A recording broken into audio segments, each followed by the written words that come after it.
ഇന്നെൻ്റെ വെല്ലുമ്മിച്ചി മീൻ വറക്കുമ്പോൾ ഉപയോഗിക്കുന്ന ഒരു ട്രിക്കുണ്ട്. അതാണ് ഞാനിന്ന് ഉപയോഗിക്കുന്നത് ഇവിടെ. സാധാരണ നമ്മൾ എപ്പോഴും മീൻ വറക്കുന്ന ആ മസാല മഞ്ഞപ്പൊടിയും മുളക് പൊടിയും ഉപ്പും ഒക്കെ ഇട്ട് വെക്കുന്നതിനേക്കാളും നമുക്ക് വേറൊരു രുചി വേണമെന്ന് തോന്നുമ്പം ഇങ്ങനെയൊന്ന് ട്രൈ ചെയ്ത് നോക്കും. ചിലവരൊക്കെ ട്രൈ ചെയ്യുന്നുണ്ടാവും, എനിക്കറിയില്ല.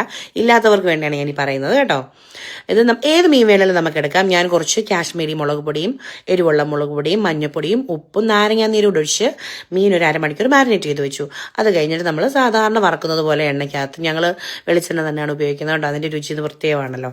വെളിച്ചെണ്ണയ്ക്കകത്ത് നമ്മൾ മീൻ വറക്കുന്നു. എന്നിട്ട് തിരിച്ചിടാൻ സമയമാകുമ്പോഴത്തേക്ക് മാത്രം കുറച്ച് വെളുത്തുള്ളിയും ചെറുള്ളിയോ സവോളയോ എന്തെങ്കിലും ചെറുതായി അരിഞ്ഞതും പിന്നെ കറിവേപ്പിലയും കൂടെ നമുക്ക് ഇട്ട് കൊടുക്കണം. നേരത്തെ ഇട്ട് കൊടുക്കരുത്, കരിഞ്ഞു പോകും കേട്ടോ. എന്നിട്ട് തിരിച്ചിട്ട് കഴിയുമ്പം ആ എണ്ണയ്ക്കകത്തോട്ടും ആ മീനിനകത്തോട്ടും ഒക്കെ നമ്മുടെ ഈ അരിഞ്ഞിട്ടിരിക്കുന്ന ചെറുള്ളിയുടെയും ആ വെളുത്തുള്ളിയുടെയും കറിവേപ്പിലയുടെയും ഒക്കെ ആ ഒരു മണവും രുചിയും എല്ലാം കൂടെ അങ്ങോട്ട് ഇറങ്ങിയിട്ടുണ്ടല്ലോ. ആ മീൻ പ്രത്യേക ഒരു രുചിയായിരിക്കും കേട്ടോ. അപ്പോൾ എല്ലാവരും ഒന്ന് ട്രൈ ചെയ്ത് നോക്കണേ. ഉച്ചയ്ക്ക് ചോറുണ്ണാൻ സമയമായി. അപ്പോൾ ഇത് കൂട്ടി നല്ലൊരു പിടി പിടിക്കട്ടെ. അപ്പോൾ എല്ലാവർക്കും ഹാപ്പി മൺഡേ.